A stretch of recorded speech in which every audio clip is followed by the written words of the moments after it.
Welcome back, everybody. I'm here with some more Digimon ReArise, and today I want to discuss should you summon on the Dynasmon banner. And off the bat, like Dynasmon is a really good Digimon. I definitely do think you guys should summon on it. Let's look over his stats again once more. The evade, he has two evades that only offers for himself, so it's kind of like Omegamon, but evade version where it only gives itself two evades, which is pretty good. That means that sometimes your opponent starts off with all fours or starts off goes first and does a huge hit. It allows you to evade, which is good, and it also counters even if it evades, so it's pretty good. It has a 70% chance counter rate, so that means that it has a really high chance to hit back. And when it does three times damage, so that kind of gives it a huge value.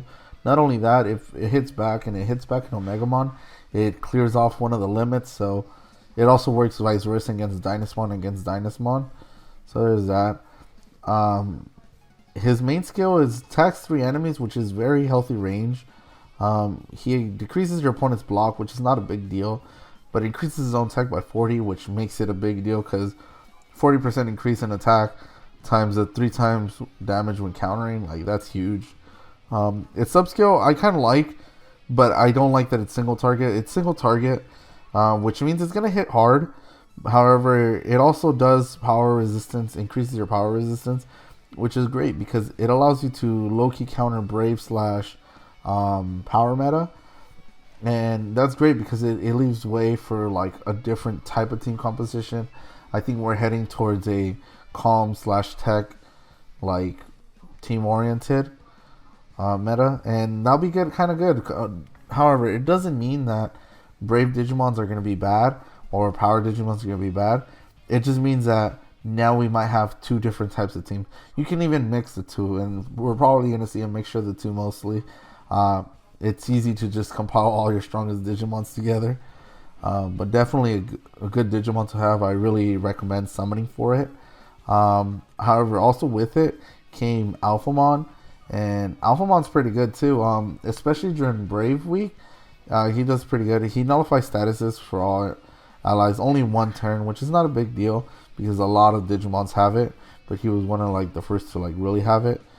It 50% skill lock to three enemies, which is pretty good.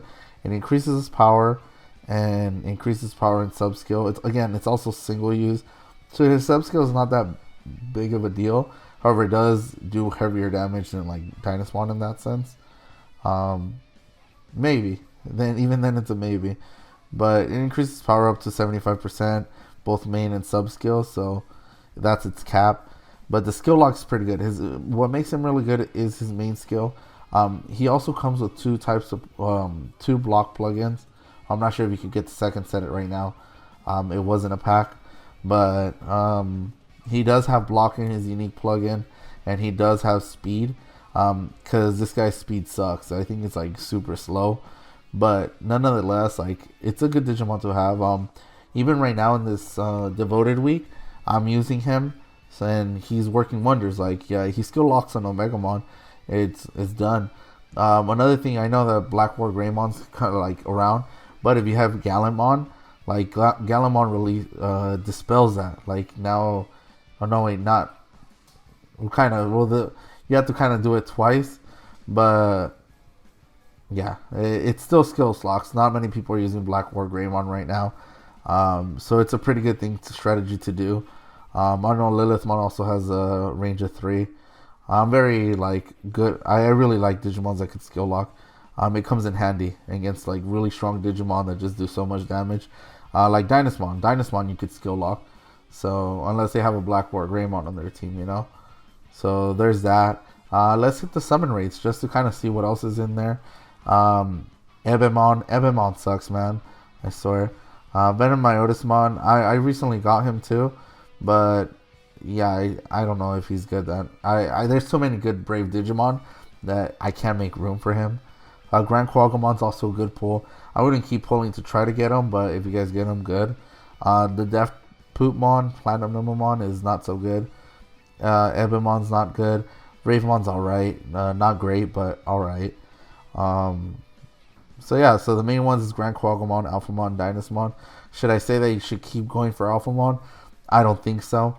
I think that if you guys get Dynasmon really early, I think that's where you guys should stop. However, if it's up to you in the end if you want to keep going. I wouldn't though. Like I said, I don't suggest it. He is a decent, good Digimon. However, there's gonna be more Digimons coming in, like Rosinmon GM, which is like the corrupted version of Rosinmon. That might be coming in soon, and that's really good. So what's his name? Not only that, there's also Imperialmon Fighter mode, Paladin mode, which is coming very soon. So within the next 2 months, we have 2 big Digimons that are like kind of must-haves as well. So I would highly suggest you save your gems if you guys get them early. If you guys get both alphamon and Dynasmon and you guys didn't have alphamon, then that's good. Grand Quagamon comes out in many banners, so don't push for Grand Quagamon. It's just a good pull overall. But yeah, those are the things. Actually, I wanted to talk about Shiisum in this video and like why, and don't go too deep for other Digimons. Just Dynasmon. But I also wanted to talk about this other banner too a little bit. The ticket summons. I know that alphamon being back is such a great thing because I thought it was going to be its own banner and you had to summon. I think I personally would have preferred that because it would have been an easy skip for me. It would have been an easy skip where I could save some gems. However, it's kind of good that they mixed it in. It's especially good for new players, not for me. Because if I pull one, what am I going to do with an extra one? Mine's level 10 already. So I want to talk about this ticket summon too. Megadramon and Rusty Tyrannomon are here. They're good. Well, I like Rusty Tyrannomon's main skill, and it's tenacious, so it's really good. Megadramon's alright. But I want to talk about what else is in there. Def Piedmon, like, you know, they've been giving us eggs, but he's back in a banner. Lotusmon is back, which is great. Seraphimon they've been giving it eggs here and there, but it is back in a banner. Good Cherubimon, the devoted one, is here. So they're slowly bringing back Digimons, and these are free to play technically now because of the tickets. But that's great because that's helping out the new player base. I know a lot of players complain about like it doesn't help the new players. Well, it's because they can't release, like, let's say they release Omegamon. They can't release Omegamon a month from now or 2 months after it was already released. They have to release other Digimons before they can release older Digimons, especially at this stage of the game where everything is kind of new. The story can't come out as fast. The Digimons, you know, can't be repeated so quickly.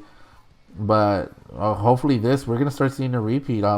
Let's say after this ticket, once this ticket volume 3, we'll probably see a whole load of other Digimons.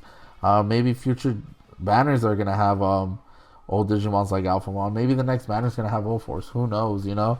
It did come out, O-Force came out 1 month after Alphamon, so there's that. So yeah, so I think that's very hopeful for Digimon ReArise in my opinion. I'm excited to see repeat Digimons. Some that I don't have dupes. I'm not happy to see Alphamon because I got it maxed, but definitely good for new players. Definitely new players I think should really summon on this ticket summon. So hope you guys found this video helpful. Remember to subscribe, and I'll catch you guys in the next one. Bye.